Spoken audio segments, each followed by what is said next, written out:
Welcome, everybody, to the Growing with Fishes podcast, episode number 4. I'm Steve with Ponics. And I'm Marty from AP Meds. And we do this podcast every week, or every week that we're able to try and promote more aquaponic cannabis growers and teach people about different things they can use, different topics, touch on the news, sometimes cannabis culture stuff, politics or legalities around cannabis and things like that, and just all things cannabis, but primarily focused around aquaponic cannabis production. Marty, why don't you tell us what you got going on in your garden, and then I'll talk about what I got going on down here in Jamaica. All right. Well, I'm in about 7 weeks of flower right now, and I have just the 4 plants, and then some clones going on. And then last week, though, I've been for you guys that watch some of the videos and do that kind of stuff, you already know. But I've been dealing with powdery mildew, which is normally something I associate with lack of airflow. Every other time I've had it, it's been I've noticed there's been a dead space of air, or thought that I needed to add a fan, and that's always been pretty much the cure for it. I've never had to even really spray for it. I just cut it out and add some airflow, and had never really been an issue. And so this time it kept popping back up. I added another fan, still kept popping back up, and so I start kind of looking around to see if there's something else going on. And sure enough, I looked back behind one of my tanks, and a fish had jumped out and then flopped around so that it had gotten stuck almost stuck between 2 boxes. So I could only see about that much of his tail sticking out without moving stuff around. And so I happened to spot it. And by the time I had found it, he'd clearly been there for a while. Half of his skin was already on the top side was already gone. You could, everything had already decomposed inside, and was just covered in PM. It was just, the entire fish was just white fuzz around the outside. And so obviously scooped him up, got him out of there. And then I went through, sprayed that whole area down with a garlic and lemongrass oil spray. Just kind of washed out that whole area. And then went through and sprayed H2O2 water mix on all the plants anywhere that I thought might still be affected. And it's been a couple of days now, and I haven't seen any more. But I went through a lot of stuff trying to figure out trying to solve it. So I tried the milk mix, the 1 to 10 with milk. I tried the H2O2. I tried spraying. The first thing I tried was spraying beneficial bacteria. What would you use, Serenade? It was actually, it's basically the same kind of thing, but it was from, I think it was from NPK Industries. But if you look at the back, it's essentially the same sort of microbes that you get to mix into. Yeah, so most of those microbial antifungus stuff, Bacillus subtilis, or there's one other one, it's in the product, what the heck is that other one? They just got bought out by Monsanto the last year or two. Actinovate, yeah. So Actinovate, actually, a lot of people aren't aware. They actually are owned by Monsanto now. They weren't a Monsanto product up until recently, but they are owned by them. At least that's what I've been told many, many times over. Yeah. So they actually use Bacillus subtilis. Well, I don't know if any of you guys keep chickens. If you guys go to your chicken store, your farm chicken store, and you go to the aisle for chicks, they actually have powdered Bacillus subtilis as a gut feed for chicks, for helping them with pasty butt and a few other issues.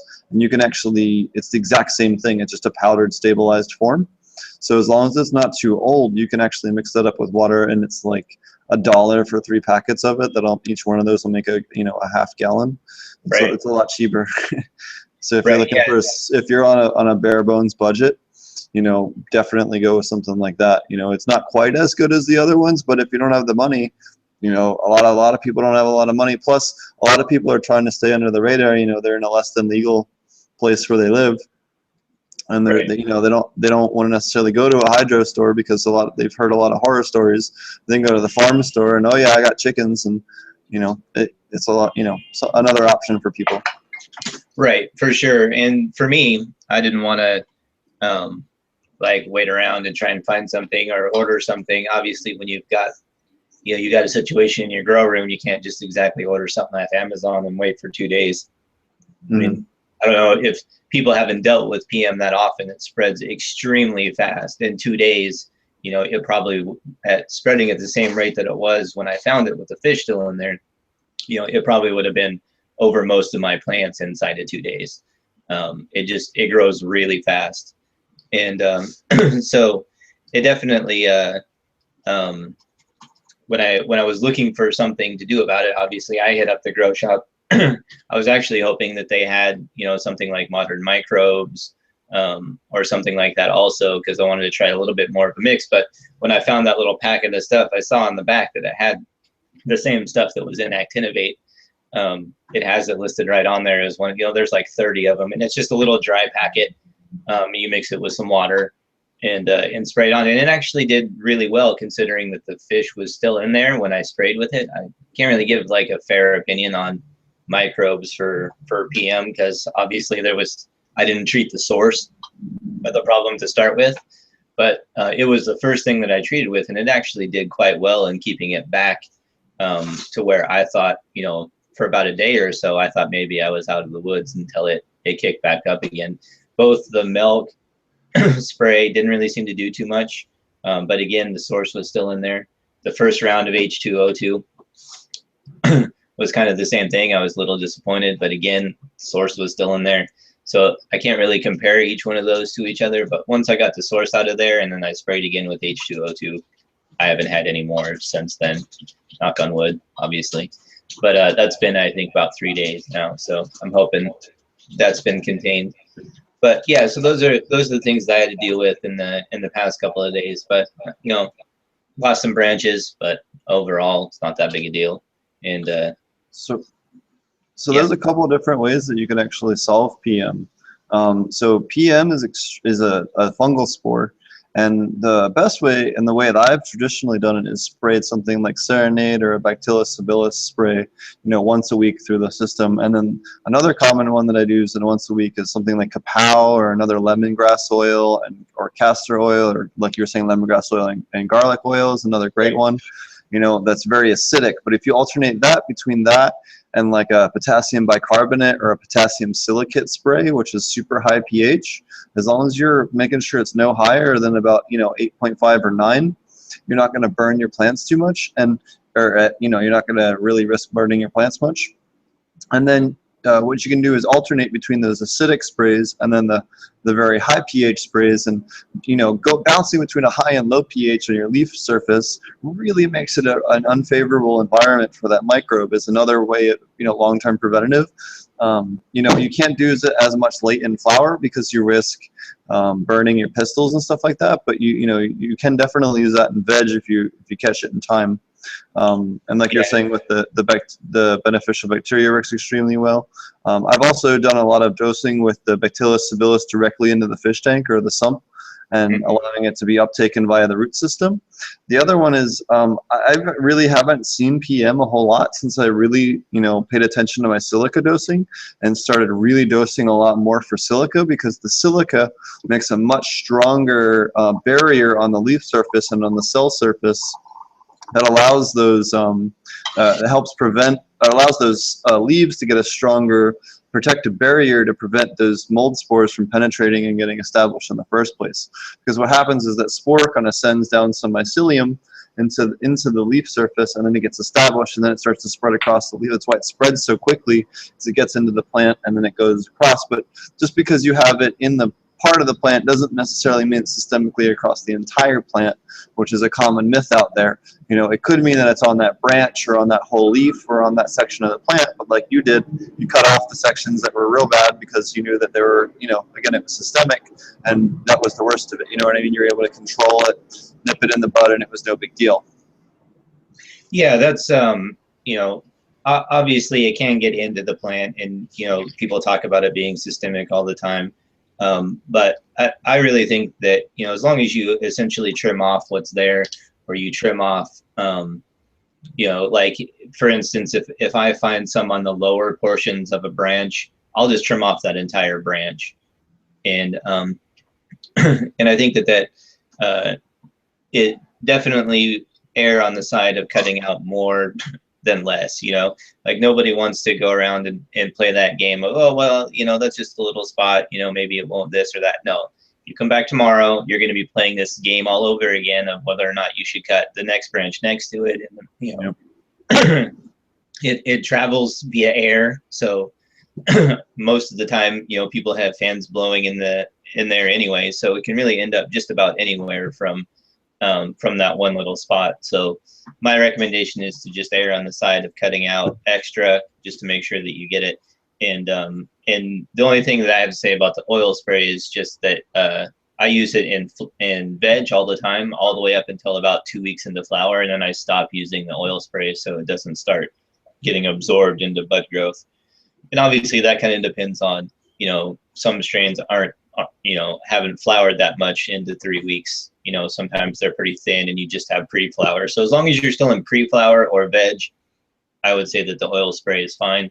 But I avoid it in flower and definitely want to. That's why I looked at other stuff besides that evaporates faster and doesn't get absorbed into the bud.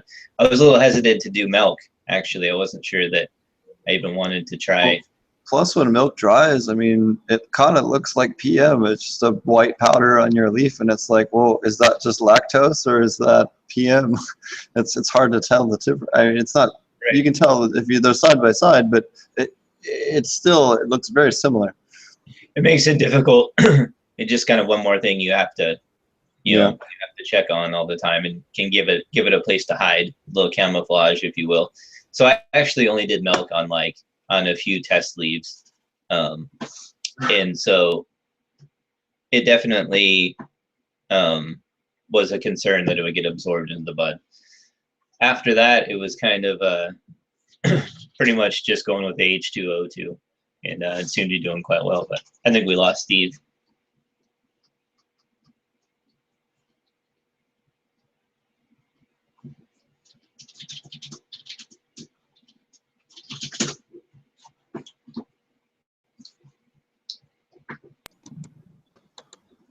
Sorry about the hiccup there. Oh, the Jamaican internet. I figured out.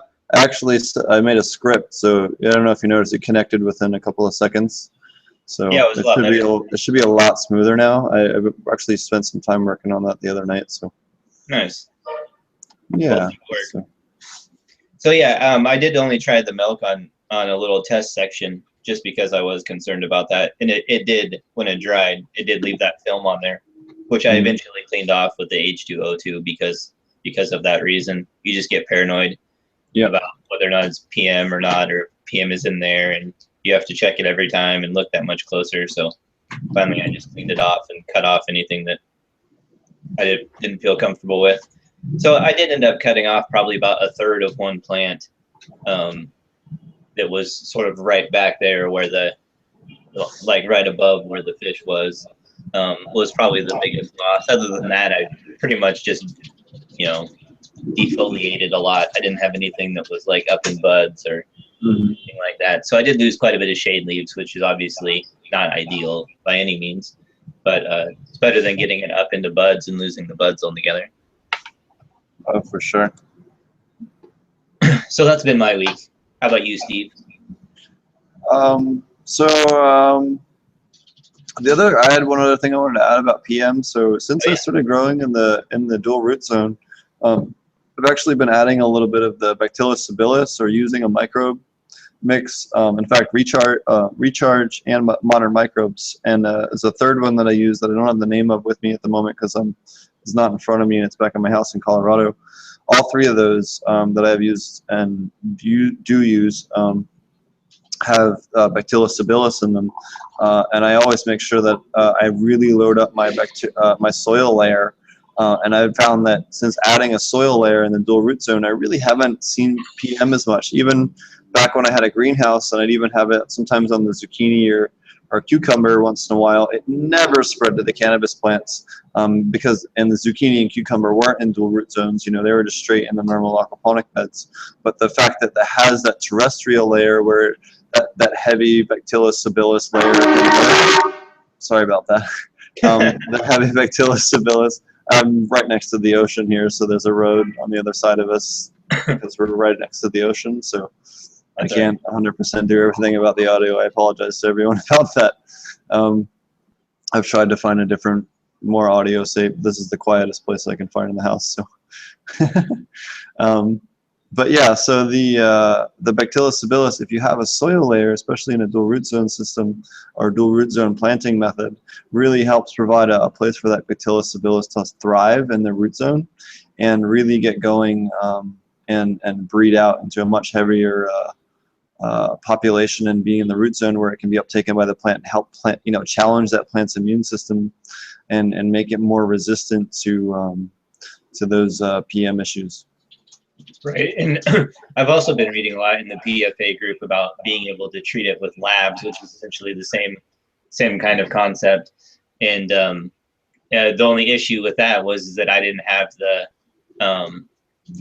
the ability to breed labs within the time in which I needed to be able to do it. So it was, you know, it takes you a solid week or so to get a good labs mix going on.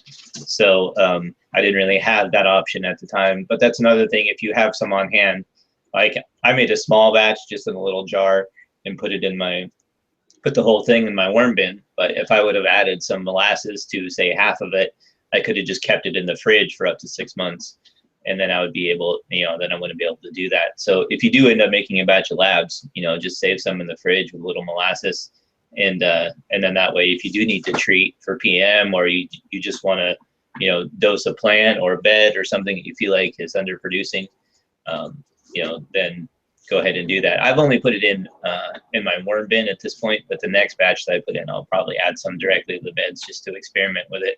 But it's important, like you were saying, that, you know, the reason I put it in my worm bin is the same thing, is that there it'll have an environment that they can actually survive in, as opposed to the aquaponic system, which will have a difficult time surviving for any length of time without that kind of environment for it. So that's, I would say, just save some of your labs if you make some, because it would have been nice if I would have had some. I think it probably would have done a pretty effective job at treating it. Most people in the PFA group have pretty positive reviews on it. So that's another one that you can put in your pocket for that also.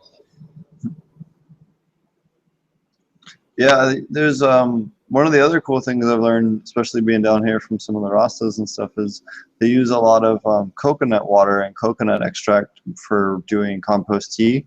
And they said that adds its own, that has an acid and something else that really helps the microbes be really resistant to pathogens and stuff. Right. And that's one of the things I've been reading up and talking to them about down here. A guy mentioned it to me, and I started researching it a little bit, and there's actually some research behind it as well. So I thought that was another really cool thing that I hadn't previously heard of anyone putting in their compost teas, is adding, you know, quite a bit of coconut water. Yeah, I was researching that too, because actually I don't drink dairy milk. Mm-hmm. So when I had to make my little batch of labs, I actually just went and got one of those little tiny milk cartons. Just because I don't want to buy, you know, a quart of milk or something like that, or even a gallon of milk or anything, because we don't, you know, we just don't drink it. So it would just, the rest of it would just go to waste. So I did check out coconut milk as a way to be able to do that, and you can make cultures with it. Obviously, it just won't create labs, obviously, just because that's the particular breed of bacteria that feeds on lactose, and there's no lactose in coconut milk. So, but you can make different types of fermentations and get cultures off of them other than labs, but labs is a very effective way, an easy way of doing it. But when you have different sources like coconut milk or coconut water, like down there, you got to use what you got. Yeah. And they do a lot of really, really awesome, you know, brewing of different things and just making use of what they have down here, and teaching me a little bit more about potassium and phosphorus production and a couple of other things. And, you know, some other different things that I've been exposed to. So it's been kind of fun. We had to resubmit our in the process of redoing all of our, or a little bit of our paperwork down here for licensing. I don't know if you guys know, the government recently changed hands by one seat right after we got all of our licensing done. So there's a new Minister of Justice, which means we have to resubmit everything. Am I skipping again? No, we're good. You're okay. Okay.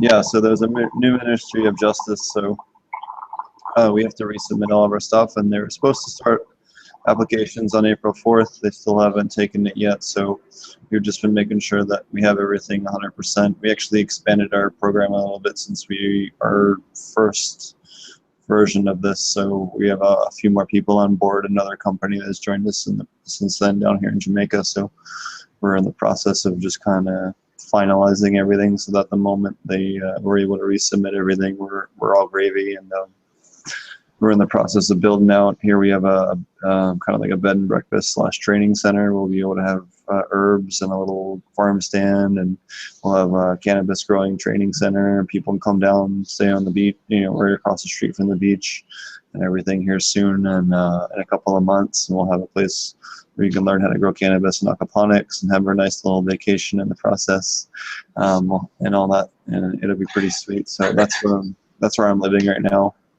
So I'm taking the process just because it's a place to stay in the meantime while waiting for everything to get resubmitted, because this was kind of an unexpected hitch in the road that when I came down here we weren't expecting.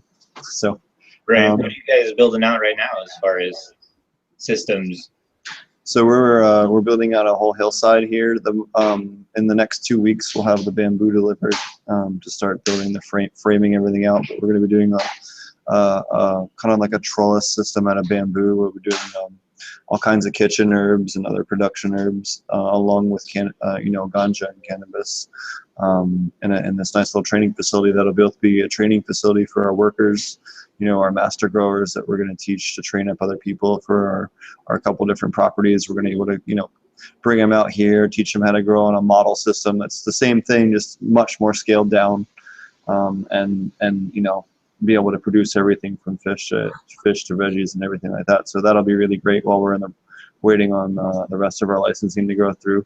But we're also working on some spirulina production along with the fish production, just so we can grow our own fish food, as well as supplemental nutrients, because spirulina, when you break it down, is a really high phosphorus source.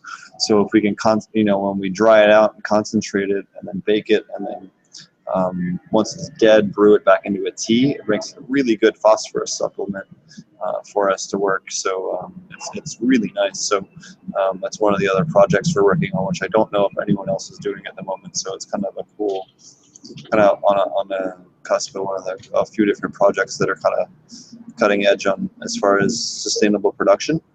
Imagine being able to produce, 90% of your own fertilizer off the system. It's kind of, 90+% is kind of what we're aiming at. With the other part being potassium, which we can do by burning some of the stuff that we grow. So we can create ash, which is high in potassium, and calcium and carbonate. So we're working on balancing as much of as we can produced off the system, because the less we can bring in, and then we can replicate this model and go elsewhere with it.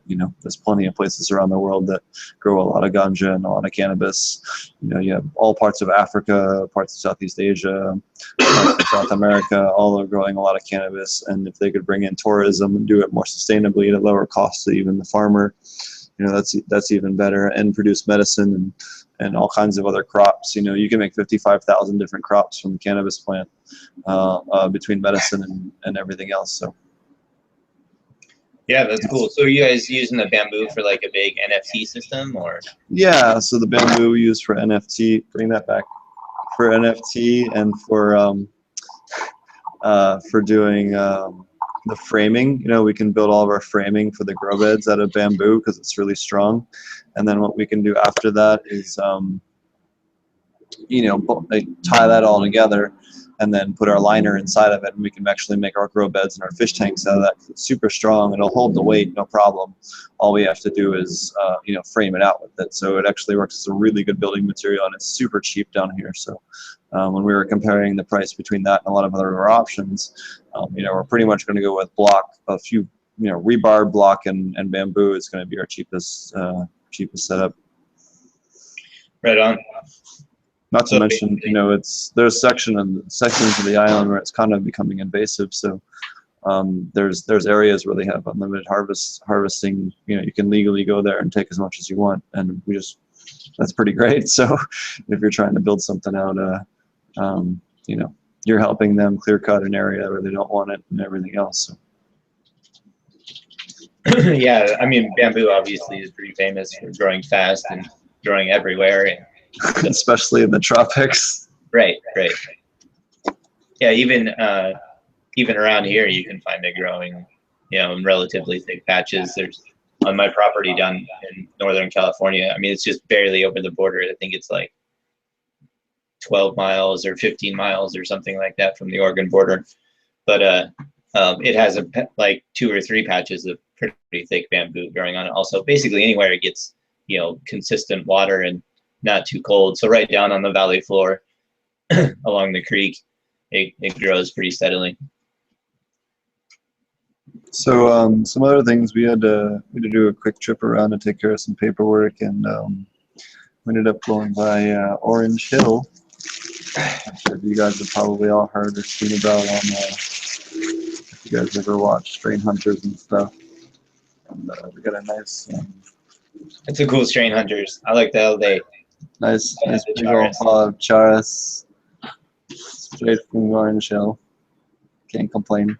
But that place is definitely a little sketchy. I would not recommend going there unless you happen to know someone and has family there, or know someone there. Or that's definitely not a place to go alone as someone that is not from Jamaica. I'll put it that way. It's not safe for that. Yeah, that Strain Hunters episode was pretty cool. If you guys have it shows how they make charas.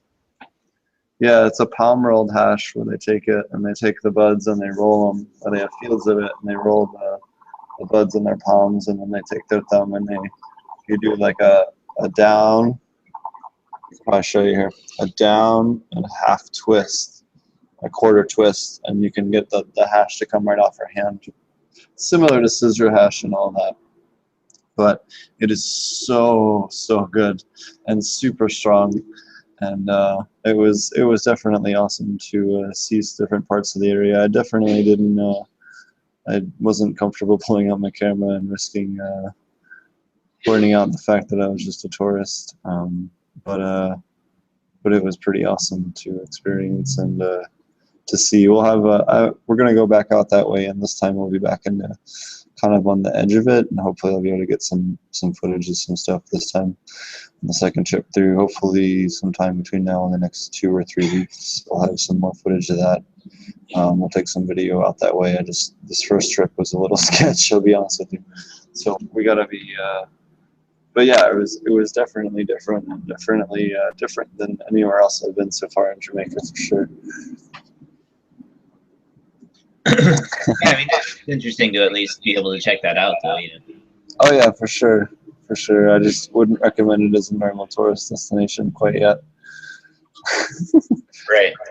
Any more than I'd recommend Kingston, for that matter. Stick to the beach.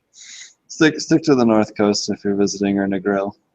Negril to Ocho Rios or even the Blue Mountains, they're not too bad. Just well, some of the areas of the South Coast are really nice, but you're definitely a little less. You're looking at more like some of the worst areas of some of the U.S. But just be smart. Don't be stupid, and you're not going to have any problems. Most people here are willing to help you. And worst case scenario, if someone robs you, just steal thief, and half the people will come out to whoop some butt. They don't really tolerate that at all. There's quite a few people here that get pretty badly beat up after being a thief here. So if you do get robbed, just point at them and yell thief, and they'll get taken care of by anyone else standing nearby, unless they're in on it. So it's not as bad as people say it is. You'll hear some horror stories, but for the most part, it's a really nice place. But there's a handful of areas you really should avoid.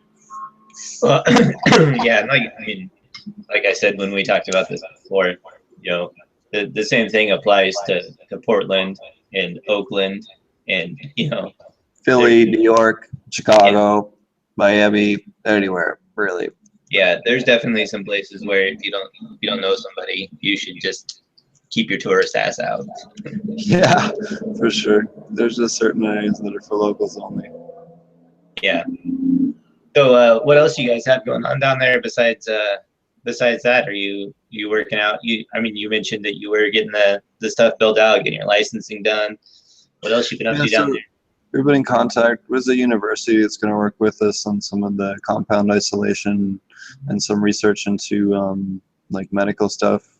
I have a lot of experience working at a previous job doing some extracts and stuff like that, and they haven't been exposed to half of the proper extraction methods down here. So we're going to teach them how to use CO2 extraction, how to do rosin extraction.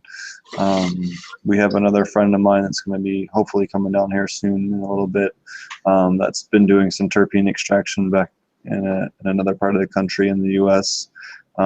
So we have quite a different few things going on. We're also working on a way to have a way for farmers if they want to apply to it. Assuming all of our licensing goes through, where local farmers can sign up for this like learn to do aquaponics production program, when they'll be able to come learn. They'll get an aquaponics system. They'll learn how to grow it in that method. Once they know how to do that, then they'll get a little LED panel to get for an LED light, and then they'll have for their mother plant, so they can grow all clones out in the field. They get better production, and basically teach them how to do closer to, kind of bring them up to speed with some of the wider scale production, and provide a really cheap means of doing it. But it also provide 2 to 5% of their money that they make off of that will go back into this little insurance fund. All the money that's produced through this other system. Hold on a second.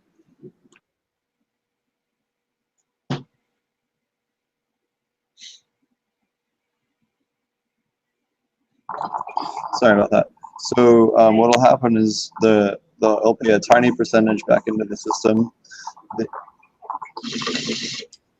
The group that we're with will end up doing, we'll put a whole bunch of money back in. They'll basically be like an insurance fund. So if a hurricane comes through, if they get robbed, if some other crazy stuff happens and their field gets all messed up, they'll be able to immediately get everything they need to get everything replanted, and we're going to get them back on their feet. Like, we're not, their ability to generate income is our first priority out of that program.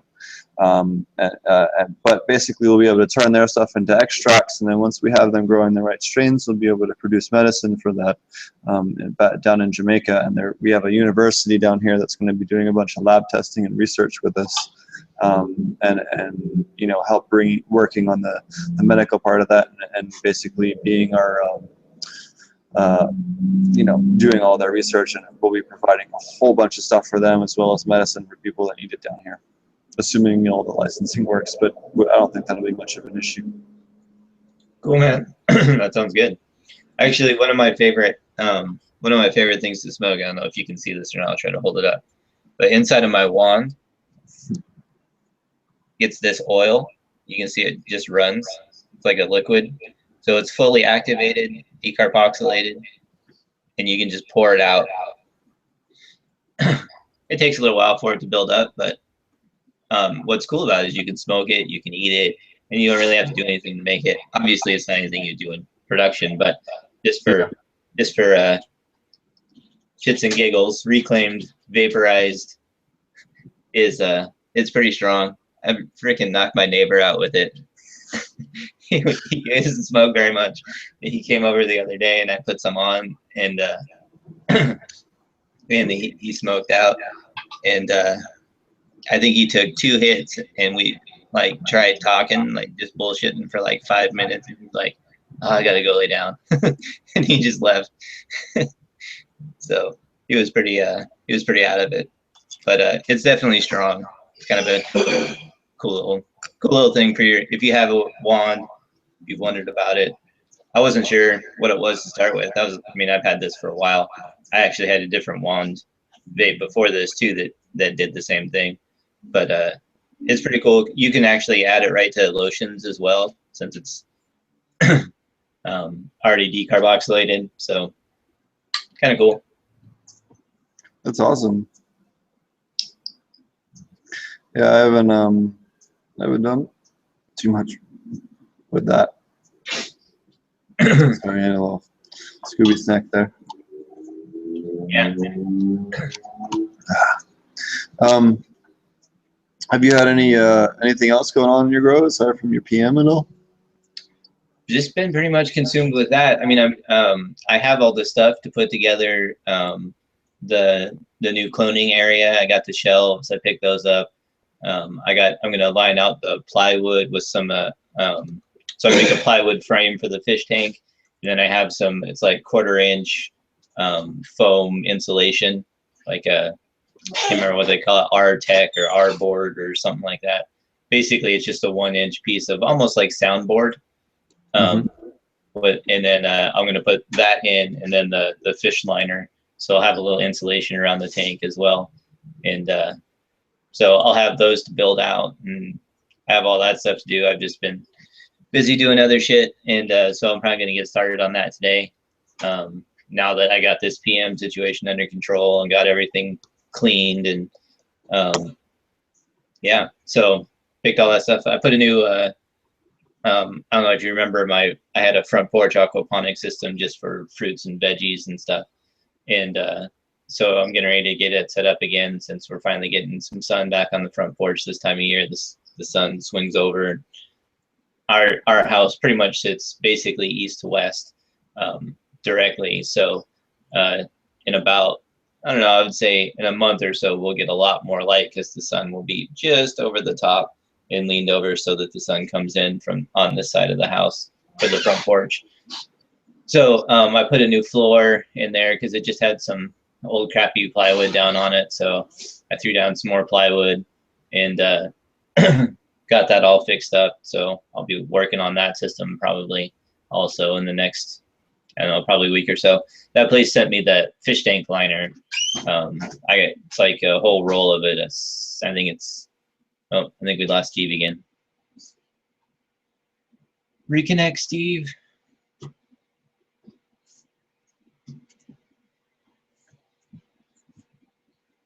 About that.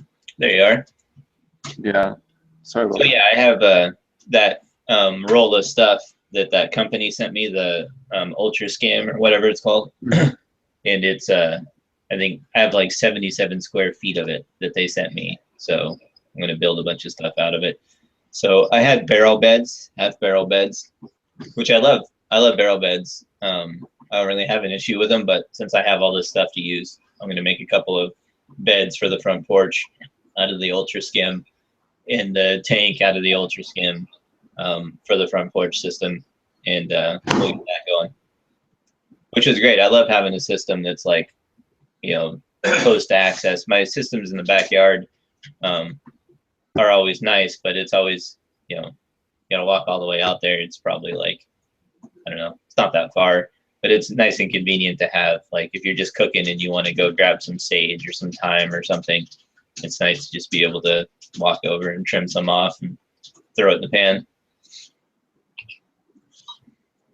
Oh, I forgot the other thing that happened to me out here. So last Thursday I was out in the yard cleaning and weeding and stuff, and was pulling down, and all of a sudden I felt a burning in my hand. I don't know if you can see, my whole finger's like busted open. I got stung by we think either a scorpion or a centipede, but it pretty much like made my finger split open. That sucked pretty bad.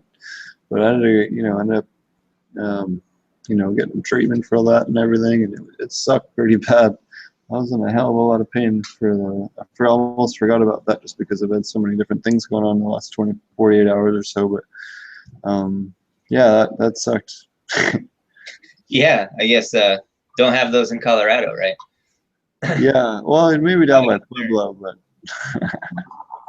maybe a rattlesnake, but yeah, probably not too many scorpions. We get some, they're like little black scorpions, We call them wood scorpions. I don't know what they actually are called, but we just always call them wood scorpions. But they get, probably about that long and just jet black. And we always find them in like dead wood, like dead rotting wood and logs and stuff like that. Real damp, dark places. Kind of like black widows are the same way. Yeah, but black widows are usually super chill. Like I've bred them back for the pet trade back once upon a time. Them and brown widows. And they're not an aggressive species of spider. Nothing compared to some of the other species I've worked with for sure. They're super docile compared to other spiders.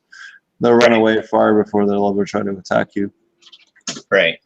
And we get them all the time around here, and like we just don't see them really unless you go look for them. They want to be in like dark, damp, places that don't see a lot of traffic other than bugs. So the only time that we do see them is in the summertime here when it gets real hot, and at nighttime they will come out to cool off because it's been so hot.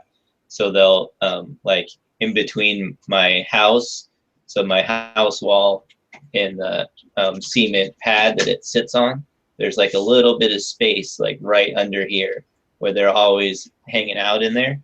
And in the summertime, they'll just drop right down in there. I've counted as many as like 16 in an area. They'll just drop down out of there to get. And when I asked the exterminator about it, that's what he said, is that they come out when it gets too hot during the day. They'll come out at nighttime and try to cool off, basically. And that's why you see them. But that's the only time I ever see them like actually out crawling around doing something outside, or unless I go like dig around in some, in the back of the shed or something like that. For the most part, you just don't ever see them, even though they're always around. But I've never been bitten by one. I've lived around them my entire life. They've never, I even messed with them as a kid. Obviously not the smartest thing to do, but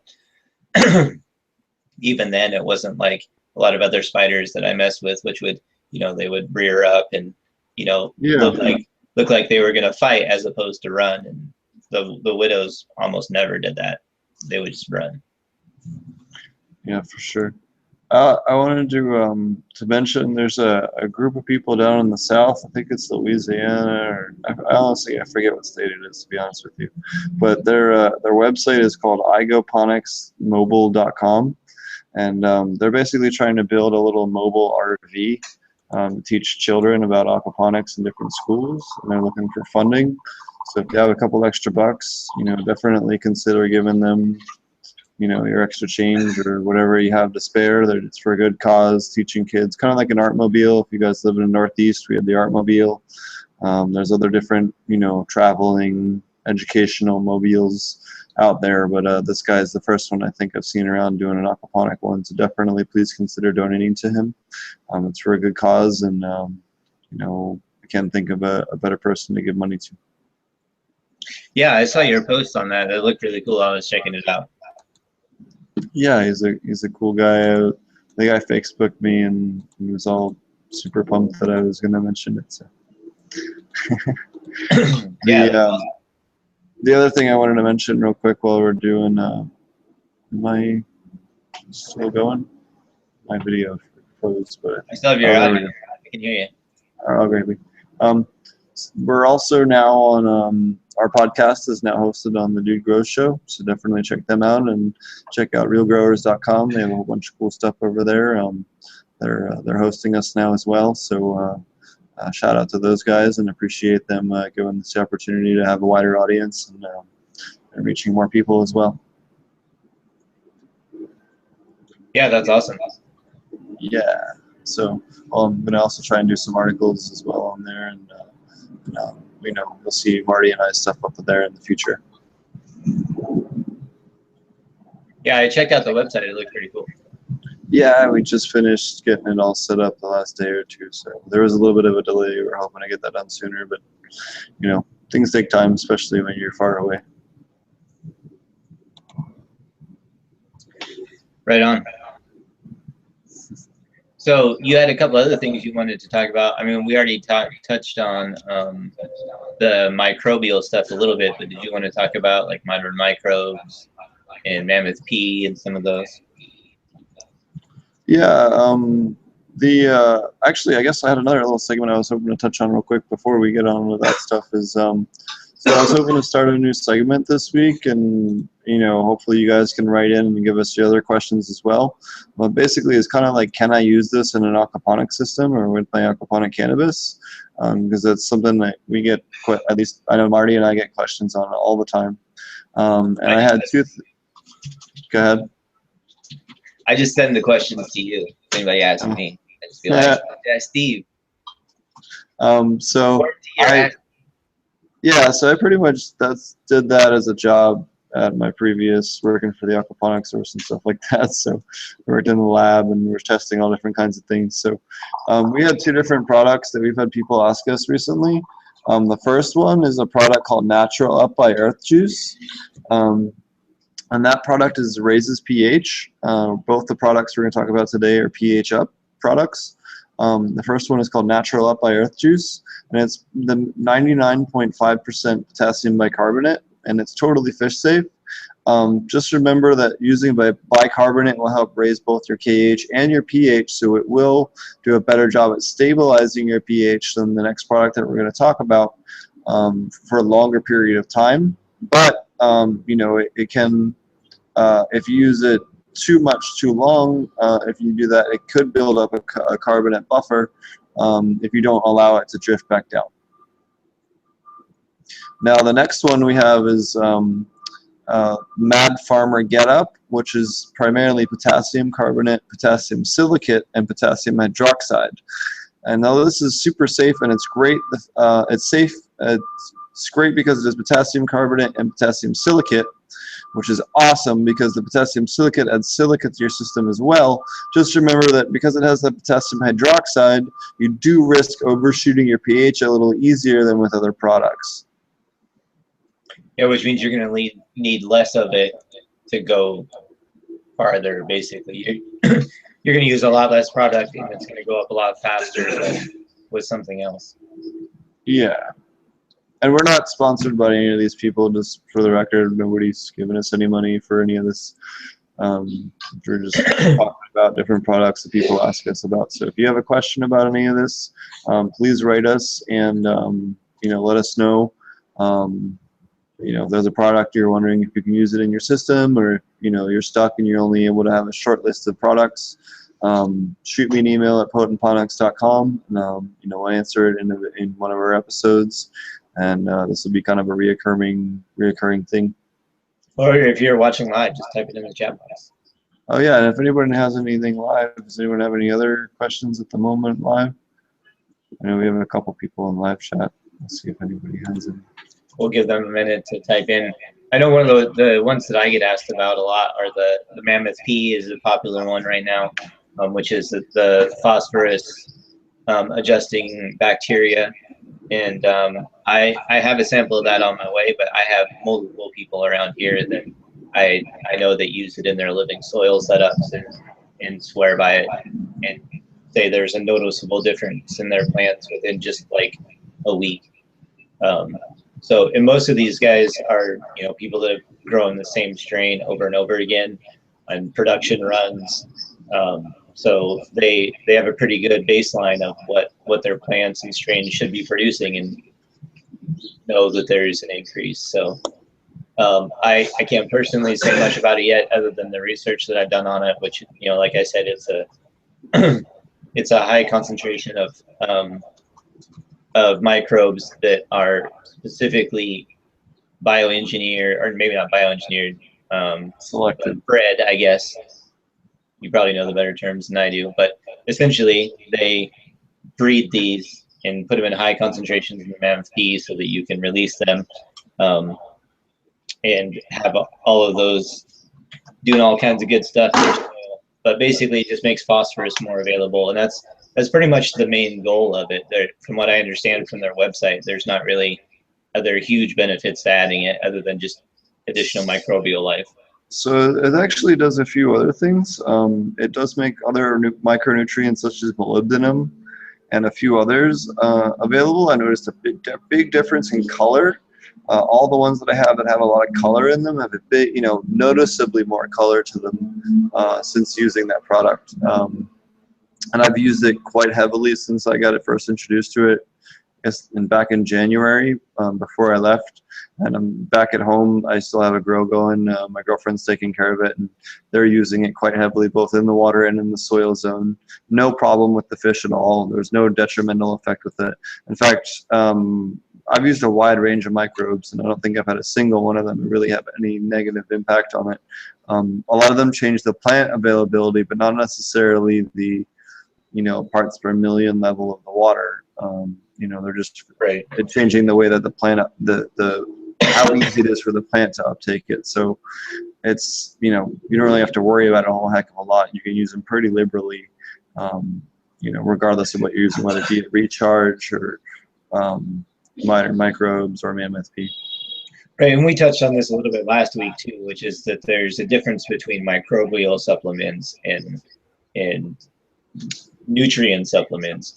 When you add in things like Mammoth P or even like the little pack of NPK microbes that I have, it's not, you're not adding nutrients to the system unless it's included in the mix. There are a couple of microbial mixes that I've seen that'll have like, you know, they're like 001 or something like that.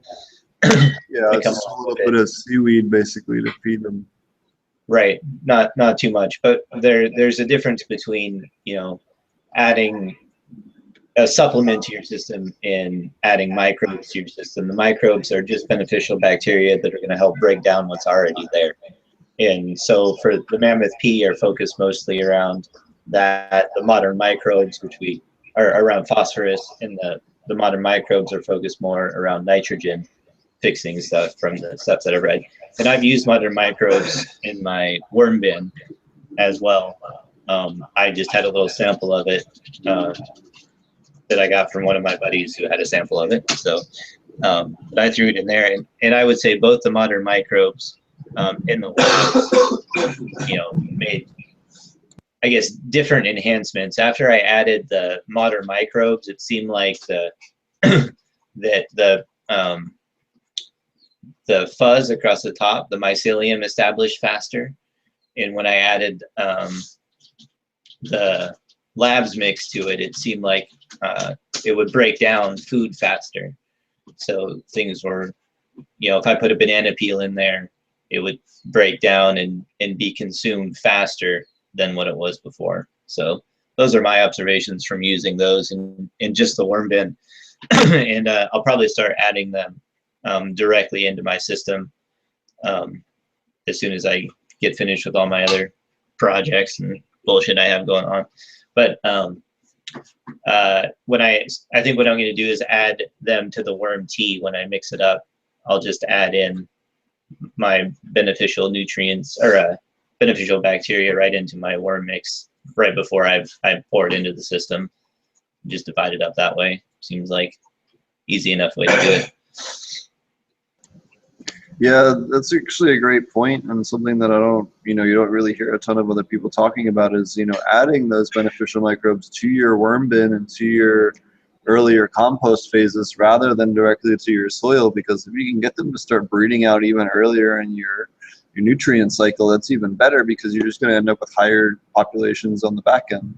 You know, when you're adding those other food sources later on, you're adding a lactose source or a sugar source or an ethanol source, or, you know, whatever you're trying to feed, you know, you're going to end up with a much higher population because you've already been culturing them for a period of time. Right. And so I already have most of those things already in the, like I said, in the worm bin, and they'll stay there, and I'll get some of them coming through in the tea that I make out of it. So it's essentially just increasing the numbers that I'm adding it in. And so that's my theory anyway.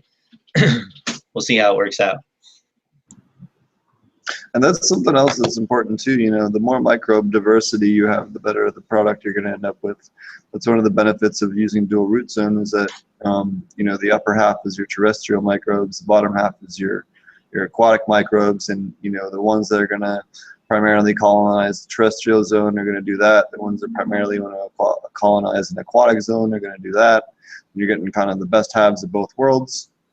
And you can continue to supplement with, change your microbes up every couple of weeks and make sure you're getting a good rotation of it, so that you're making sure you're covering all your different bases and getting as many different as much biodiversity as possible. It only results in the most amount of micronutrient input as possible into your plant. Right, and which is obviously the goal. I mean, that's why they add like the sugars and ethanols and stuff to it. It's not that bacteria wouldn't eat other things. It's that they really love the stuff. That's what gives you the most reproduction and gives you the highest counts of bacteria in your system, which is what you want. So if you, like for me, I don't run dual root zone. My microbial life that will die out faster, even though I have it coming in from the worm bin. It's not gonna maintain life as long in the actual aquaponics system. It'll have to be resupplemented, and so there'll be times in which the plant is not getting the benefit of that microbial life as opposed to otherwise. So even if you don't do anything else in terms of like supplementing, you do have that in which you'll have longer microbial life in a dual root zone than without. Oh, I think we lost Steve. No, and you'll end up with a bigger diversity of microbes as well. You have a better place for your mycorrhizae to get established, and maybe next episode or the episode after we'll do a better, bigger episode on mycorrhizae. But modern microbes and recharge both will have a lot of mycorrhizae in them that really help you establish your fungal colonies, and the fungal colonies are actually what transports all of your stuff. I used to use modern microbes, but I've since maybe about 2 or 3 months ago switched back over to recharge, or not back over, but switched, just pretty much stopped using modern microbes, just because when I tried running 2 side-by-sides, I didn't really see much of a difference with the modern microbes versus the one I ran with just the recharge. So I've been actually just running the recharge, at least in my home system back in Colorado, along with Mammoth P, and then I also use the Keto Life, Keto Microbes is the other one that I'm using at home right now, or at least what is being used in my garden back in Colorado at the moment, I guess is the better way to say it. And they're all doing really great. I'll hopefully have some pictures for you guys at some point. I saw them on a cell phone the other day, but that's about as much as I've seen them since then. I honestly have so much stuff going on down here. I really haven't had time to worry about all that. Plus, I'm not going to be there for the next couple of months, so center can really that's lower on my radar compared to everything else I have going on at the moment. But that's what I'm using currently at home. Another thing I wanted to touch on too is you guys can use sugars such as raw sugar in the raw, cane sugar. You can even use bleached sugar, which is probably the one I would recommend the least, but it'll work. Pineapple juice, coconut juice, coconut milk, pineapple chunks. Feed it to your fish. You'll get a high sugar content coming back out the other end of your fish. And all those will help really, really increase, especially potassium and iron availability temporarily. Once it burns through those, your microbes that feed on those 2 things in particular and like to make them available will help them increase pretty rapidly. I always add a little bit of molasses or a little bit of pineapple juice whenever I add iron and potassium to my systems. It's just something that I do regularly, and I've been doing that for quite a while, and then just a little bit of a boost to how quickly the plants respond. And it shaves about a day or 2 off how quickly the plants respond to what I add, depending on what I'm trying to supplement. The other thing that is a lot of experimentation with is ethanols. There's different alcohols that you can use. Vodka dosing is one you can use to reduce nitrates in flowering. There's a lot of research done with that around reef tanks for feeding microbes, both in fresh and in salt water, and aquariums, both in reef tanks and in freshwater, for reducing nitrates. So you can actually use that in flowering a little bit. to both feed your microbes and feed a microbe that helps reduce your available nitrogen levels to your plants and make it, lower them a little bit and help you make flower if you're running real high in nitrogen. It's one more little trick you can add, and some, along with the water change and other things. Nice. Yeah, I mostly put, I put a lot of those different things into my worm bin in terms of, like I always do all fruit. We've talked about this lots of times in terms of that is that, don't want to add any nitrogen, that kind of stuff. But all those things that you mentioned is all just breaking down fruit to make fruit. I mean, or it's already been extracted, like the sugars and that kind of stuff. It's all just, the microbacteria will feed on a lot of different stuff, and there's a lot of different things out there that won't affect your fish. But I understand, people's hesitance to want to add different things directly into their system without knowing. So I think that's a great thing to have different suggestions for stuff that you can add and that other people have already done, so you don't have to worry about it. Yeah, and for anyone watching, there's pretty much zero risk of you killing your fish with any of those microbe products. All of them are just different, basically microbes that work with the plant root system. For lack of better explanation, for a very simplified explanation. But none of them are making your nitrogen super high or phosphorus incredibly high. What they're doing is they're taking what's in the system and making it much more plant uptakeable, so that the plant roots can take up much, a lot easier what's actually in your system, and that's primarily what you're adding them for, with the exception of, when you're adding cycling bacteria, then you really are boosting the ppm levels. But for what I've seen, I haven't seen a huge boost in the testable ppm levels of my phosphorus in my system back in Colorado, but I have noticed a huge difference in how, the reduction in nodes distance and bud size is starting to swell up in the flowering room as well. Real nice, better than some of the other stuff that I've done before.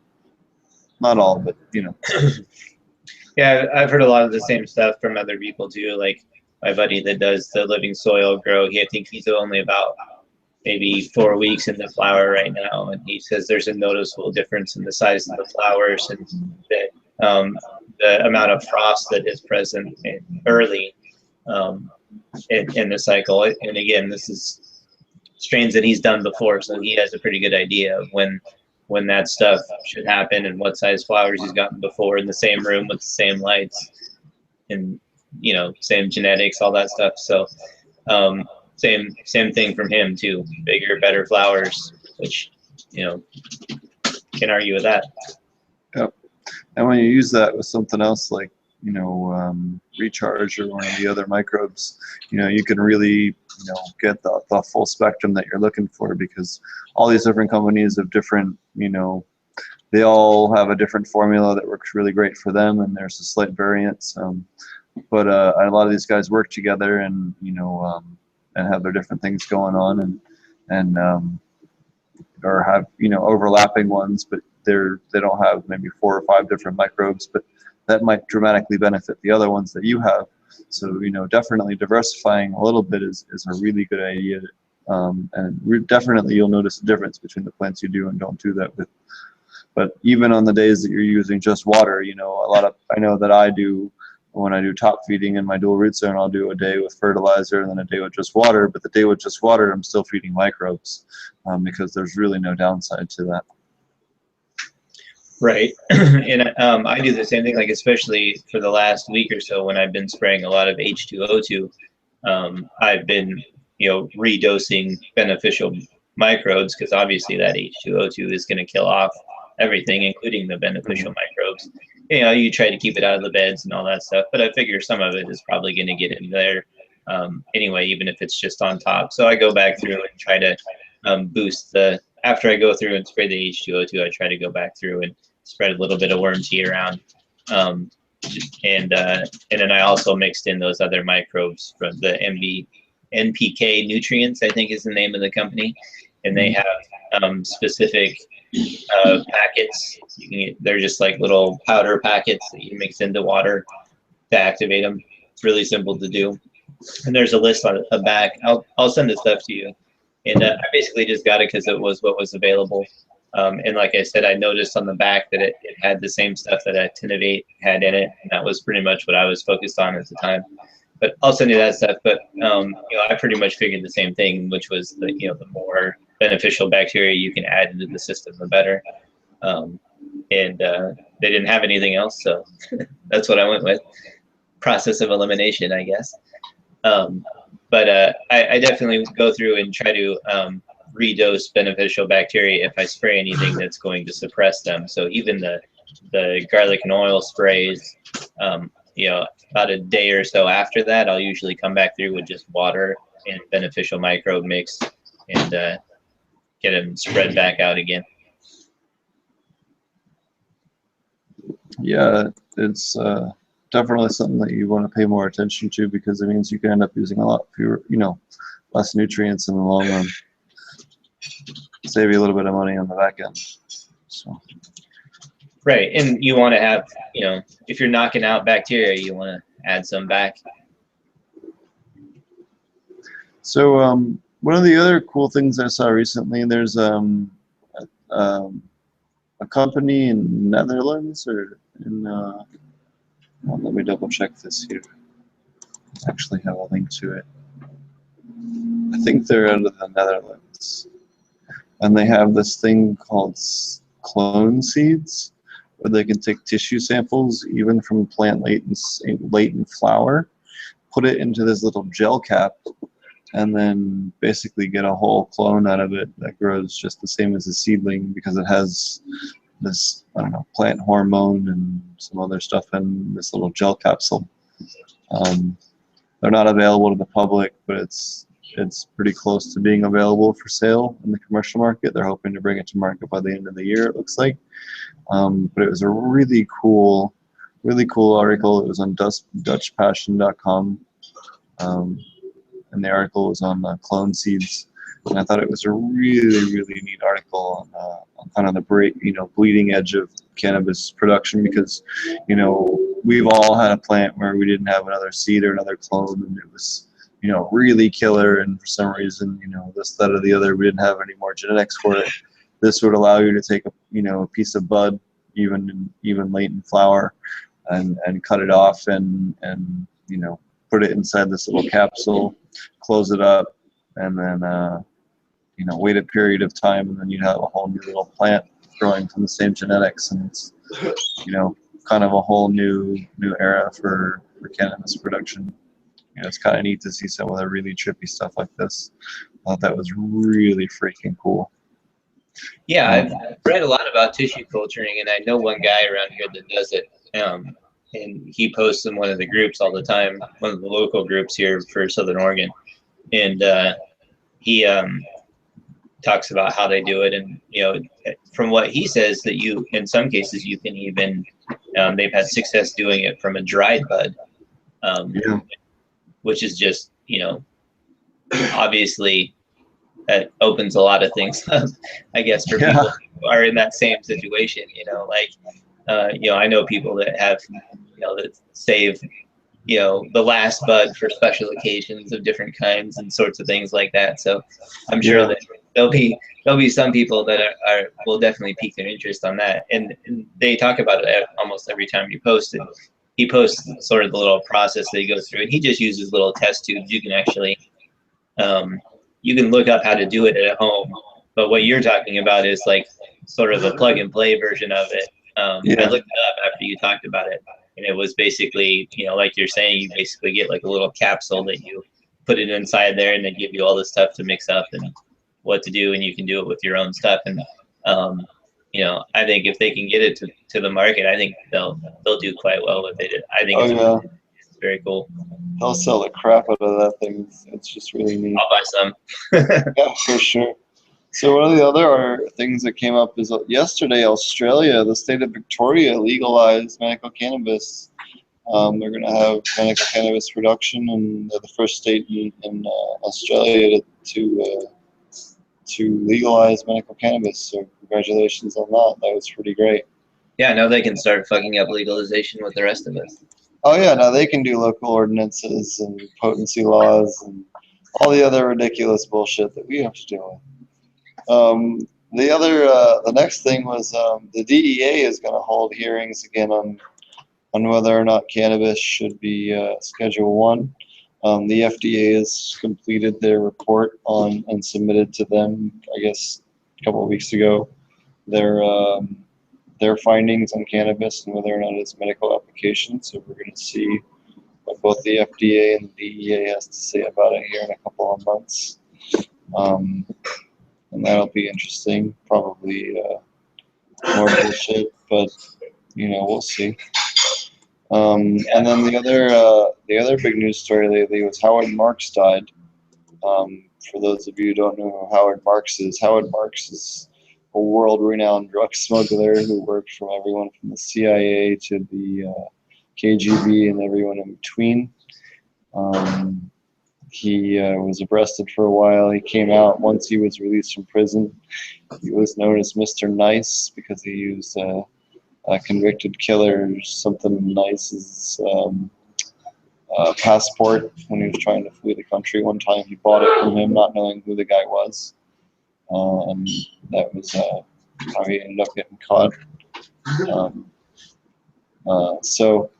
Or something like that. I might have that part wrong. But afterwards, he became a huge cannabis activist and lobbied really hardcore in the UK. I think he ran for office a few times or something like that as well.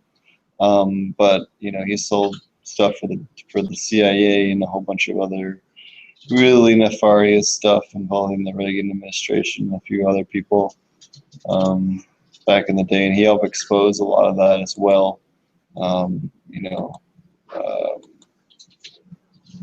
help bring that to light. So he's a really, really great guy, and it's sad to see him go. If you guys go to aquaponic cannabis, was aquaponic cannabis growers. Sorry, I'm a little stoned right now. Yeah, that's the Facebook group. I'd read the that Facebook group that we're both the administrators of that I'm too stoned to remember. The aquaponic cannabis growers. If you go on there, I actually posted a little documentary on them. It's pretty dope. If you're serious about learning more, just join on there, and there's a really cool documentary posted on there. Thanks to another group guy. So definitely check it out. Yeah, I checked out part of it. I haven't checked out the whole thing yet, but definitely pretty cool. Definitely lived a full life, that's for sure. Oh yeah, he did all kinds of crazy stuff. So how's everything going on in Oregon as far as your legal shit show? Well, unfortunately, not a whole lot has changed. We do have a couple of lawsuits against Jackson County that have been filed. And we were able to get the processors licenses, the temporary licenses in place like we talked about last time. So I do know a couple of people have done that. I've heard that there's actually been a couple of recreational licenses released. I don't know anybody personally who's got one, but if you believe what people say, there's been a few people that have gotten them issued, which would be cool. Those would be the recreational growers licenses. There's nobody that's gotten processor licenses available yet. So, but everybody who has applied gets a temporary one, so at least dispensaries can start processing it. So I don't really know what the difference is. Like, basically when you turn in your application, they just make sure it's complete, and as long as you have all the stuff that you filled out that you're supposed to have filled out, then you get your temporary one. And I'm like, well, what's the fucking difference between that and just giving them a regular license? You know what I mean? Like, if somebody has to review all of their shit anyways, like, why don't you just give them the license at the time? Like, why does it take months for you to do it all together, or what? You know what I mean? Like, we're not talking about a ton of material here. We're talking about money. you know, a few pages of an application and some documents that you have to make sure that are, you know, legit. But other than that, you know, how long does that really take? You know, even a house only takes, you know, you can get that done in 30 days if you really push that shit through and do it right. You know, you can sign all this stuff, and you know, even then it's 60 days. Like, why are you saying it's going to take 120 days to be able to process some paperwork? Especially when you've raised all of our rates now, so that you can, you know, hire people to be able to do this. And that's how you justified raising everybody's rate by $200, just to, like, every patient who doesn't grow for themselves had their fees increased by $200 basically, unless you qualify for like OHP or you're a vet or something like that. We do have a couple of cool programs like that where it's only, I think vets only pay like $50 or something like that. But right now, if you are just a normal patient who registers with a grower besides yourself, you're essentially looking at like $450 by the time you get done paying for everything, and that's every year, $450.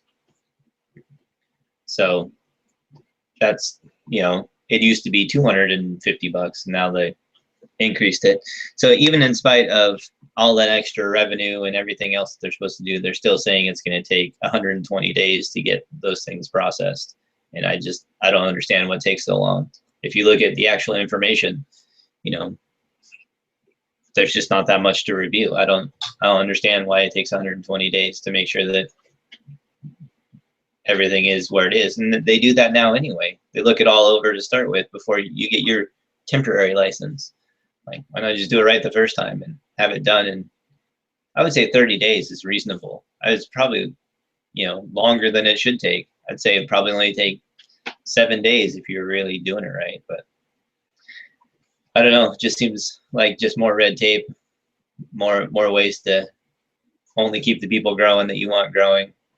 And then it allows counties and cities to be able to come in after that and try to put in any more ordinances that they want. So it's definitely difficult.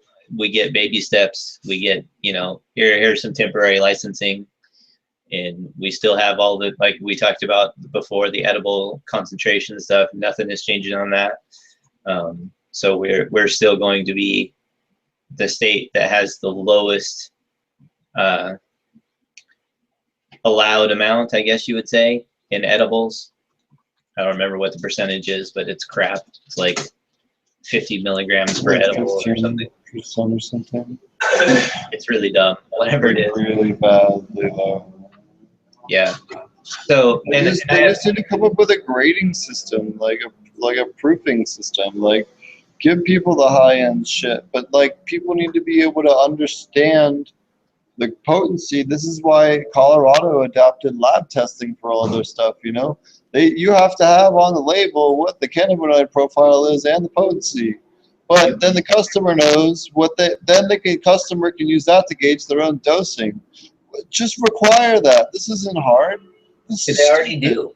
They already do. Then what? This is ridiculous then. Yes, that's the point. It's ridiculous then. And basically what, you know, their argument always goes back to, oh, well, we got to protect the kids. You know, we don't want them to get, if they get a hold of a high concentration edible, Well, then it's no. but what'll actually happen, you know, so that's what I don't get. But that's always the stand that the, you know, anytime you go to like the county meetings or you go to whatever else, you know, when you start talking about the potency issue, there really is no argument to it other than, you know, that they don't want it to be so potent that if a kid gets a hold of it, that it could do them harm. And you can ask the same question over and over again, you know, like, well, that, you know, how much is that? You know, like that, Right. that you can't really get enough. We talked about this before, like, you know, alcohol, you know, you can fit enough in this glass to be able to kill a kid. But yeah. in a brownie, in a pot brownie, you could fill that thing with a whole pot brownie or all pot batter. Not even a pot brownie, just raw pot batter. Kid, eat pot butter. You can eat the whole thing of pot butter. He'd sleep for 3 days, but that's the worst that would happen. Oh, busy. Do you need something? Yeah. So you know, that's why it's totally ridiculous. And you know, then why not hold the buyers accountable? You know, we hold parents that serve kids alcohol accountable. Why is this any different?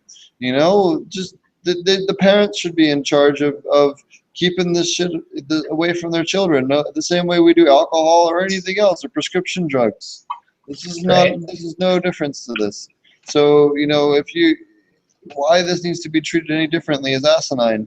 You know, you could kind of agree with keeping it in child-proof bags. Okay, cool. That's what they do in Colorado. But then it makes a barrier between a child being easily able to get in there. Right. And so I don't understand any of their arguments for any of it. Like I said, you can ask the same question over and over again, and ask why they picked the potency that they did, or why there hasn't been any incidents in the, you know, what is it, like 9 years now, or probably even longer than that, I don't know, that we've had the medical marijuana program here that's had edibles at high concentrations. You know, like, if you're so concerned about it, then please show me a case in which a kid has gotten an edible and there's been an issue with it. You know, just produce one. And obviously they can't, because it doesn't happen. And those same edibles have been made and packaged in the same way, and, you know, done everything in the same way. The medical marijuana program here in Oregon has been running fine for years and years and years, and now all of a sudden everybody needs more regulation, and most of that is unfortunately because of recreational. And that was why legislation was put in place, to make sure that, I shouldn't say make sure, to attempt to make sure that they would not be able to put any more restriction on it. And then that's exactly what happened anyway.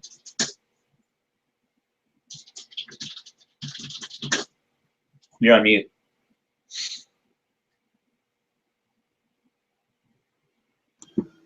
So we have a couple different people watching us. We had Dirty QWERTY said lab tests and cannabinoid levels and pesticides that should be required for selling products. That is the only law that cannabis should have. Yeah, I agree. You know, it should be just like alcohol. You have to label what the product is. You got to put what does it contain? What is the potency? That's reasonable. There's nothing ridiculous about that at all. You know, Right. And it should be tested for pesticides. Same deal. Mold, You know, mildew. nobody wants, mildew and pesticides, anything that's going to cause harm to someone, if it's testable, you know, and reasonably cost, or at least common, you know. There's no reason not to test for that, and that's really what, regardless of where you're looking at a legalization movement, you want those things to be included for your own health. You know, and that's something that, you know, a lot of people don't understand, is you do need some level of legislation. And thank goodness for states like Oregon and Colorado, and Washington, I think, starting to get on board with this, with the approved pesticide list. You're only allowed to use pesticides on that list. That's it. No offense or buts. And, you know, if it's not on there, you can't use them. So definitely, you know, consider that if you're helping to write your senator or write your whoever, or your local congressman, your parliament member, wherever you may be in the world. You know, make sure that you ask for things like that. You want to know the quality of what's being sold. You want to know if there's pesticides in there. You don't want to get sick from that crap. You know, so make sure that you have that as part of your provisions for your health and for the safety of your own country's reputation.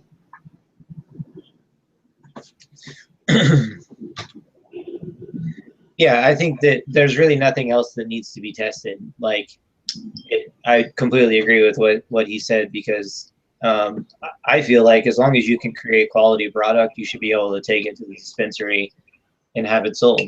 And that the limitations and regulations that they want to put on us, or extort money out of us to get retarded permits or different things like that, for people that are just trying to produce medicine, in the way that they label it for profit can be really annoying. Basically, if you grow for anybody besides yourself, if I wanted to grow for my grandma who doesn't live here at this residence, I'm automatically labeled for profit, and then have to pay $1,500 per year for a permit from Jackson County. And it's just straight up extortion. And it doesn't have anything to do with providing better quality products or protecting anybody or any of the bullshit that they say that it does, because it doesn't accomplish that. The only thing that accomplishes that is testing the product when it comes into the dispensary, which you already do so that you know what you're smoking. Obviously, everybody, or I don't know about everybody, maybe some people don't, but I think that you can at least see the value in that and why that people want to do that, because anybody who's got shitty weed from somebody or moldy weed from somebody knows that it sucks to spend your hard-earned money on something that will just make you sick instead of make you better. So, or if you're a cancer patient, for instance, you know, a lot of times there's no way that you would be able to consume that mold or mildew. It can be dangerous to your life, because you know, a lot of times if you're going through chemotherapy, your immune system is so weak that any type of that kind of stuff is just going to attack you. And it's so I definitely think that mold, mildew testing is absolutely important. I think potency testing is absolutely important, but that's just for the own knowledge of the person. I don't think it's about protecting kids. I mean, obviously I want to protect kids. I don't want them to be exposed to it, but I don't think that the potency really makes that much of a difference in terms of if when they are exposed to it, is it really going to make a difference, or are you really just inhibiting patients to buy higher dosages of stuff so that they're simply going to have to buy more. You know, the brownie is going to end up costing basically the same amount. If you're getting edibles, the brownie or the cookie or whatever else, it's going to cost the same amount with less medicine in it, which means you're going to have to buy more of it, right? I mean, that's really the only way that you're going to be able to get around it. Buy more, eat more, take more. That's it. Your mic's out.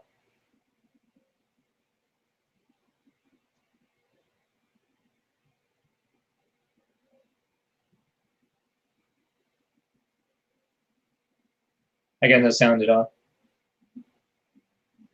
You broke it, Steve. Nothing.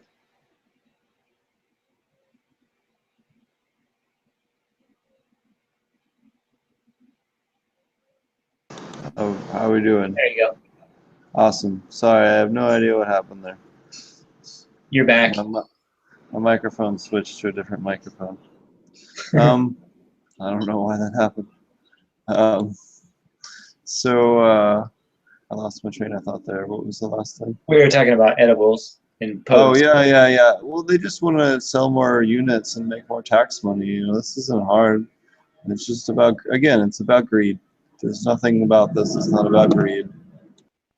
I saw Oregon in January took in like 3.2 or 3.6 million dollars in tax revenue in the first month, because the taxes didn't act. Legalization kicked in last year, but taxes didn't kick in until the first of this year. So that's when all the revenue started coming in. And so for Oregon alone, in the month of January, they took in over $3 million of revenue. That's all going to go to funding, you know, state funded stuff, which is awesome in my opinion. Yeah, and that's one of the things a lot of people don't realize is a lot of these legalized states, all that's going to the state medical program, state school program, and that's some, you know, especially in Colorado, it's a huge percentage of it goes to the schools. And you know, what more could you ask for, really? Right. In law enforcement too, we talked about that a little bit last week. Oh yeah, law enforcement. Yeah, again, I think that'll, you know, I think that's a good thing. I like that a percentage of it goes to it. Obviously, I want to prioritize schools and those other things first, but I do like that a portion of it goes to law enforcement to at least attempt to disarm their desire to want to bust people so they can take their money. As long as it's about training them about, you know, how the differences between the violent people and the people that aren't. Right. You know, people moving towards, you know, teaching cops about, you know, what a grow looks like and not to over exaggerate. And, you know, there was just recently a bust where they were valuing the plants at $3,500 a plant. Unless each one of those is outdoor and you're growing, you know, more than 2 pounds plus, you ain't getting $3,500 per plant. You know, so where are they getting this crap at? You know, again, it's about lack of education. right? I mean, you're looking at, probably at least a 6 foot plant, in order to be able to do that. And most people indoors are, usually down around 3 feet or so, and, probably getting half of that, if that, if they're probably even less than half that per plant. So you definitely have to be outdoors and probably a relatively good climate for growing in, and somebody doing an extremely good job. And if you're getting 2 pounds of plant, I'd say you're at least 6 to 8 feet tall. That's if you're doing a great job. You can get them off the smaller plants, but you got to know what you're doing. The likelihood of your average person getting that is pretty low, and that's kind of my point, is that they always exaggerate the weight and the cost per plant and all this other stuff just to make themselves look good. And with a little bit of education, we can help curb some of that. Right, and then the other thing, and we talked about this last week too, is that if we're funding the cops, then I want the cops to show up if somebody shows up at my house to break steal into your weed. grow. Then Yeah. I want you to come protect it like any other piece of my property in the same Yeah. way. So Exactly. I think as long as it's a give and take like that, and I find that most of the officers around here that I've dealt with, I've only had a couple of them that have shown up here. And just because of my neighbors, I have my neighbor over here that was growing, and he got a bunch of complaints about his grow next door. So I actually just went over and talked to him the first time. Oh. Just to say like, hey, this is him, this is me. You know what I mean? Like, that's all his stuff over there. Mine's over here. We do our own thing. Like, and he said he didn't even know that I had a grow there. That the only people that had complained about the neighbor. So it was a good chance to be able to talk to him, and he was very, very knowledgeable. He definitely was very cool about it. And the other guy that showed up here, because when I put in my outdoor last year, my neighbor on the other side, who's the old Republican, cranky, sort of, I don't know, crabby old man next door, sort of the cliche, I guess. But he's particularly grumpy in most cases. So he finally filed a complaint about that, because we had somebody staying back there with the plants, because it was relatively late in flower, and Worried about they thieves. camped out back there for security, and they had a dog staying with them. They said he was barking too much. He's a big pit bull. Nice, friendly dog. The only time he barked was when his owner left, though. Like, the owner would go to the store or something like that, and he just barked the whole time he was gone. And Good. No one's there to watch the plants. It's exactly what he's supposed to do. Oh well, so the guy that came to talk to me about it, he was really understanding too. I just took him back there and I showed him. I was like, here's all my registration information, and here's where the dog stays, and here's where my buddy stays to keep security. And he was like, okay, cool. Basically, he didn't really have much to say about it. He took some notes and was like, all right, it seems like you got everything in order. And that was it. So yeah, as long as you're not pushing your plant counts, they're not going to get pissed off. Well, yeah, don't do illegal stuff. Yeah. That's a big part of getting along with cops. Now, not all cops. Some of them, I mean, obviously, there's a lot of cops that are on power trips, and even the ones that I've met around here for other reasons, like I got pulled over for a seatbelt ticket, which really pissed me off, because I was just leaving the coffee shop. I was like, I pulled over, got a coffee here at Human Bean, and I had taken off my seatbelt so I could get my wallet out, and was like literally pulling out into traffic and putting my seatbelt on at the same time. And he wrote me a ticket for that, because he said that I was putting on my seatbelt just because I saw the cop. And I was like, well, okay. But he basically flat out said I was a liar, and that here's your ticket. I told him to enjoy his quota. He laughed at me. Probably wasn't a smart move, but I'd already had my ticket, so I figured I might as well take my shot while I could. He didn't do anything else, so I guess it was all right. You're lucky. Yeah. That wouldn't fly everywhere. Oh, I also have the proper skin color too. Not to be politically incorrect or anything, but I'm sure other people with different skin color could not get away with the same thing. I have the opposite problem where I'm at right now. So Right, it's which kinda is funny, right? Yeah, it is kind of funny in a strange way. right. Because it's just about being different, right? Yep. Like, now you're down there, you're the different one as opposed to the other way around. And so, but I definitely want to be sensitive to that. I don't want to make it seem like as long as you follow the law, the cops will be fine to you. That's not No, the case at no. all. So, but it definitely goes a long way with when you have somebody coming It to helps. protect your grow. If you're not over your limits, then it's definitely a big Gives advantage. them less of a reason to bitch for sure. Right. There's a good chance that the guy that's showing up doesn't even really want to show up, just has to. You know what I mean? So I think that's an important point for when you're dealing with specifically around grow stuff. Don't be over your numbers, and just keep in mind that when they show up to investigate things, sometimes it's just simply because they have to follow up on a complaint. It's not because they're out to bust you. Not that they're not. They might be, but just keep in mind there's a good chance that they'll just show up and make sure that you are under your numbers, check their little boxes they have to check, and then go back to fighting actual crime. Yeah, for sure. So what else is on our list there, Steve? I brought up something else. We about I covered got everything that I had on my topic list. Is there anything else that you got? I don't think so. I mean, like I said, most of my stuff is the powdery mildew stuff. I did have, let's see. I mentioned that company that sent me the roll of stuff to be able to check that stuff out. That's from Global Plastic Sheeting in Solar Wrap Farms. So Solar Wrap Films. So they make the greenhouse material that I showed you guys in the first episode of the podcast. And that's actually really cool. What they're doing is I have an existing carport structure frame right now that I've always used for greenhouses.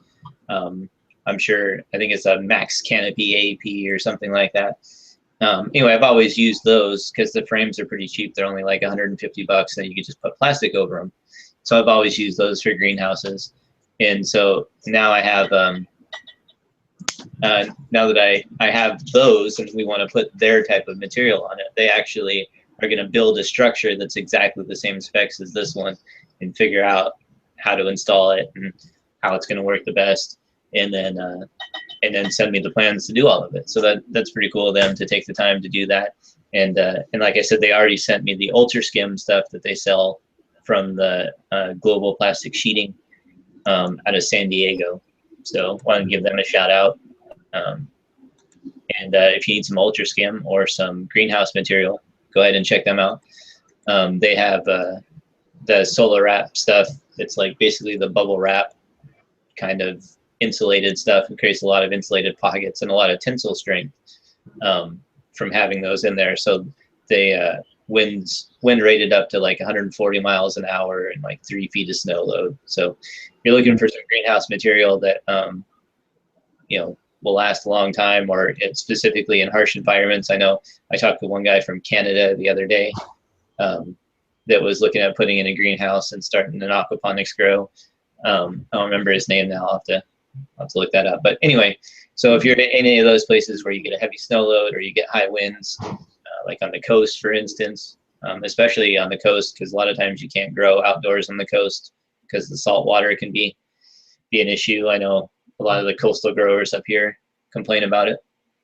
But any of those situations, high wind or high snow load, I suppose it would probably be pretty decent for hail and stuff as well.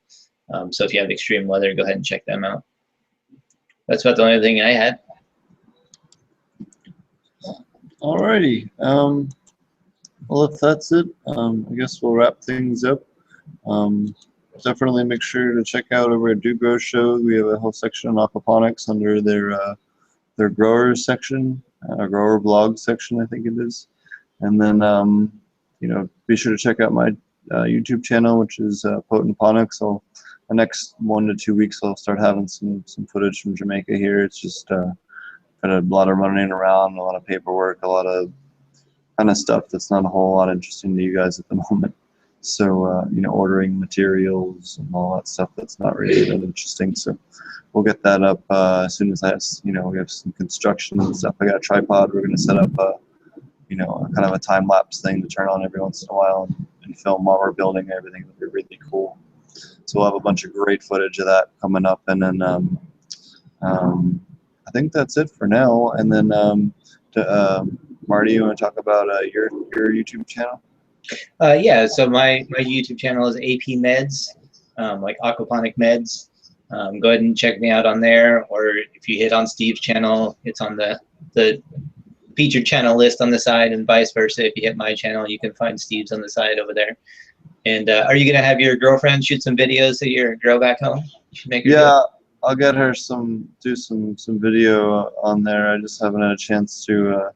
I've been so busy. Like I said, I've seen it on video twice just to know what the heck is going on. But yeah, I've just been so busy with other stuff. But yeah, that is something that I'll have another follow up with the girl that back in Colorado. But at the moment, it's lower on the priority list than everything else I have going on. Oh, I don't know did I mention last time about Dope Magazine? If not, definitely check out. I did an interview with Dope Magazine that'll be coming up in a future episode soon as well. Oh yeah, you did mention that. Yeah, I've been talking with them the last week or so as well. So, and make sure you subscribe to our YouTube channels. If you guys have a question, you could write me at potentponics@gmail.com, or and I can pass it on to Marty, or you know, if you have some other one that you want to mention. If not, no big You deal. can message me on Facebook. My name is Marty Waddell. You can find us in the Aquaponic Cannabis Growers group on Facebook. You know, you can leave messages on there, or just find us through there. I accept messages from people that aren't my friends on Facebook, so you can just go ahead and message me on there if you have a question.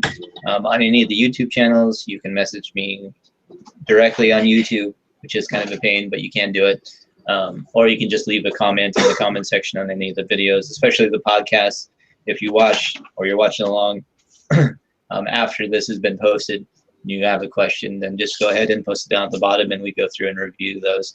I didn't see any of mine from last week, but the week before we did have some. So I didn't actually. I can double check real quick right before we finish, just to make sure there's no questions from last week. I don't think I had any, but just to be sure, let me double check real quick. I don't want anyone to feel like they got forgotten.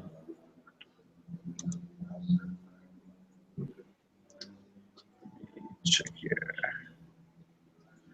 So we had, no, I didn't have any other. So, all right. I had a binder say that he's been following my YouTube channel for a while, and thanks for the great content. The podcast is kick-ass too. So thanks for the Awesome. kick-ass podcast, Steve. Well, thanks everybody for watching. I appreciate it, and make sure to join us next time. I guess as long as it works for me and Marty, we're gonna try to keep doing this on Wednesdays for now. In the middle of the day is pretty good for me because it's too hot for me to go work in the yard or work on any of the systems or anything. It's just too hot. So we work on in the morning and the evening. So, you know, middle of the day, it works great. So we'll kind of, unless something changes a whole lot for either one of us, it'll be kind of a normal thing. All right, sounds good. Thanks for tuning in, everyone. Yep. Thank you, everyone. Have a great evening and have a great day. And we'll see you guys next week for, oh yeah, I guess next week's 420. It'll be fun. Oh yeah, should do something special for that. I'll think of something. Yeah. I think maybe I'll set up in the grow room. I've been thinking about doing the podcast from the We might, grow room. depending on some things here, we might actually be running out to the grill.